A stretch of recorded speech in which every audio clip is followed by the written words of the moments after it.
So we've got Adam in the midst of rural Wales. Yes. And we've got Akiko Huai, whose work you've selected for the show too. Yes.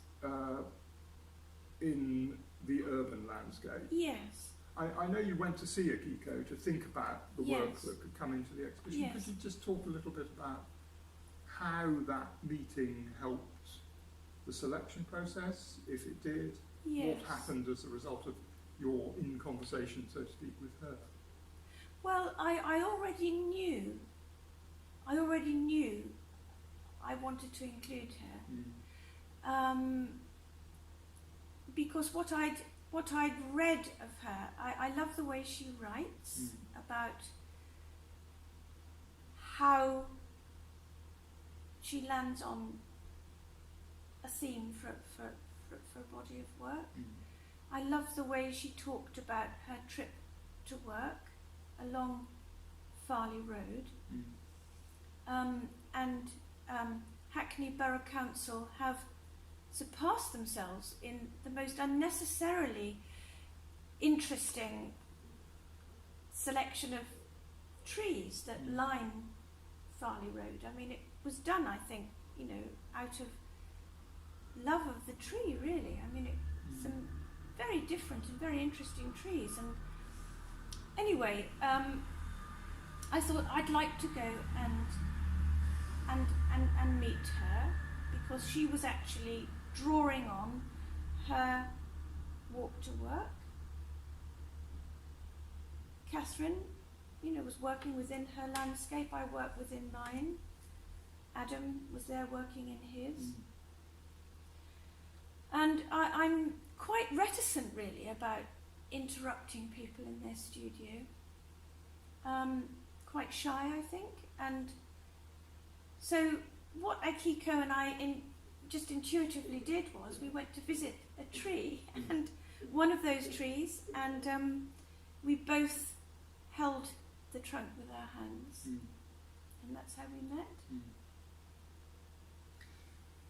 Turning from the urban landscape to Kyra's work, which is also very important in the show, and there, I think, on the exterior of her very beautifully wrought vessels, if I'm getting this right, is the sense of sky and weather and distant landscapes, a very different territory to the work you've shown by Akiko, which is, you've got those intensely rhythm manipulated surfaces, so we're in a different territory altogether.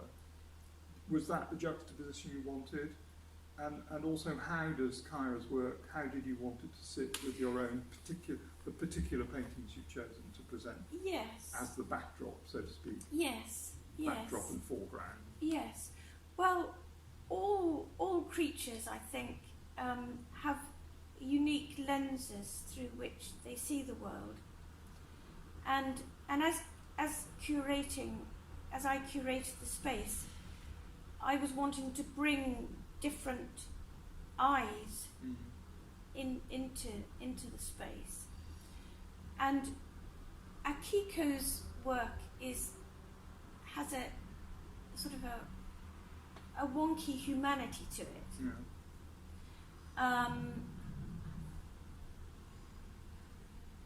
Kyra,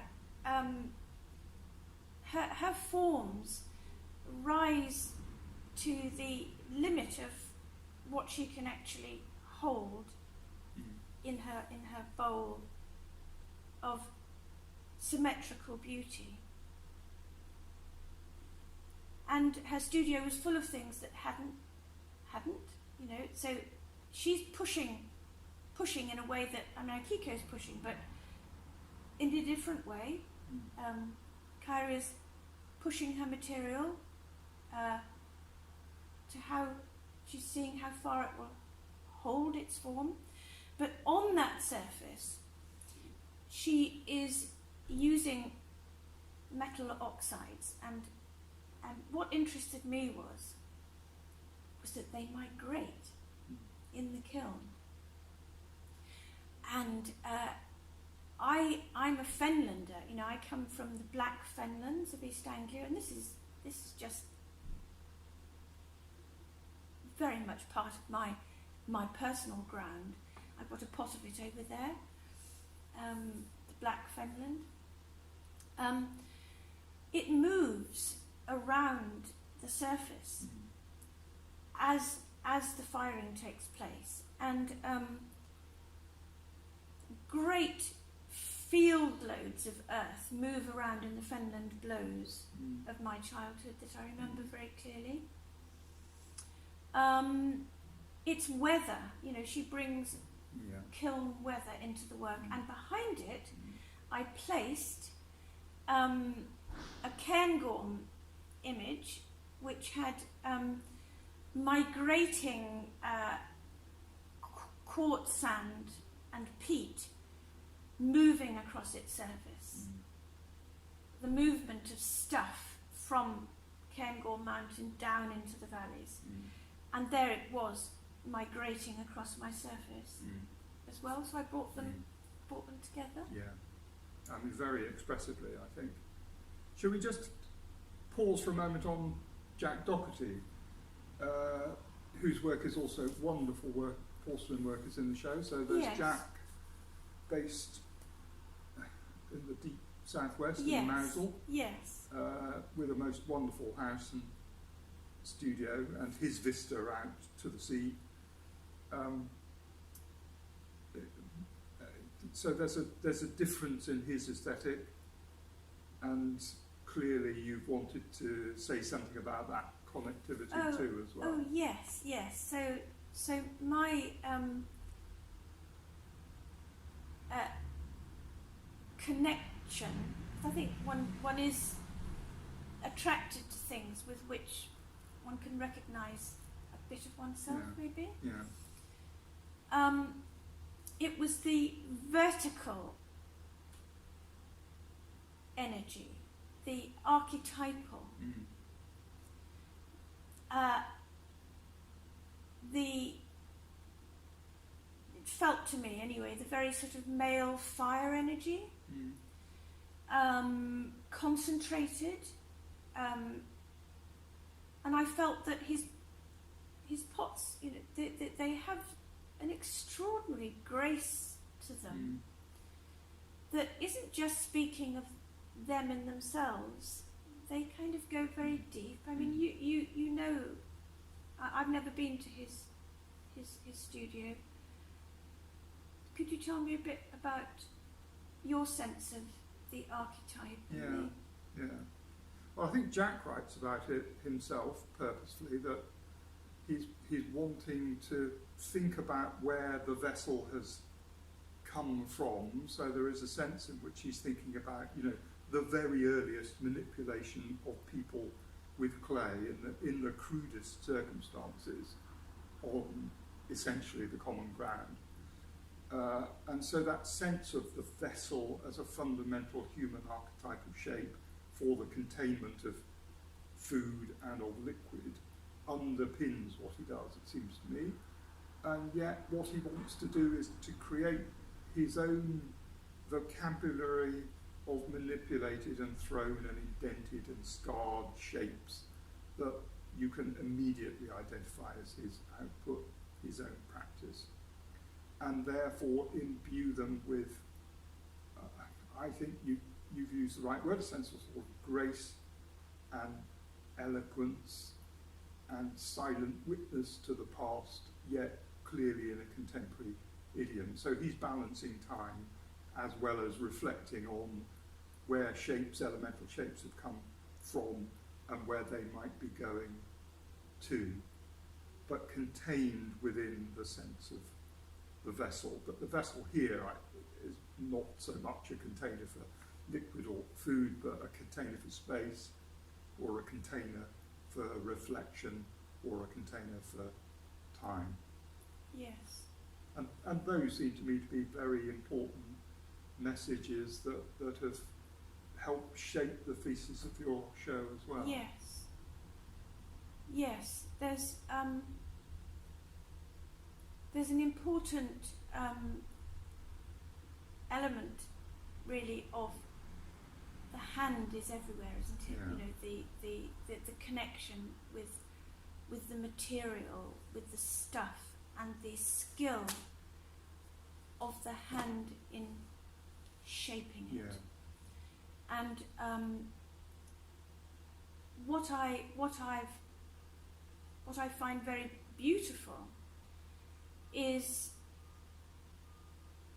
the grace of what repetition and jolly hard work and years of sticking at it can actually achieve, and an understanding of working with the materials, you know, seeing what it will do, and learning by not what's in the exhibition, but exactly what isn't in the exhibition. You know, the things that don't work, that do Yeah. break, that do explode, Yeah.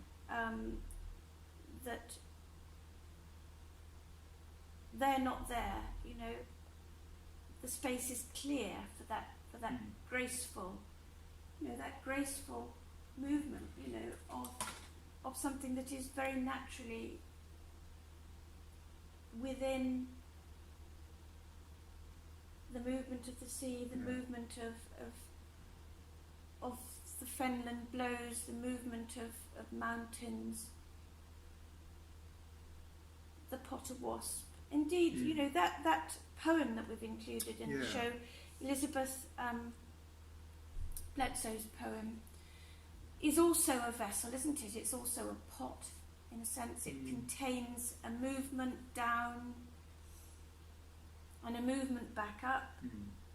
It holds the season Yes. of the year, the changing seasons of the years, and it goes right down. Yeah. And in a sense, that was a piece that I asked her if she would write.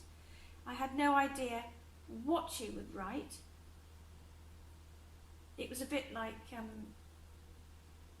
you inviting me to inhabit that space. I invited her to bring words into the space.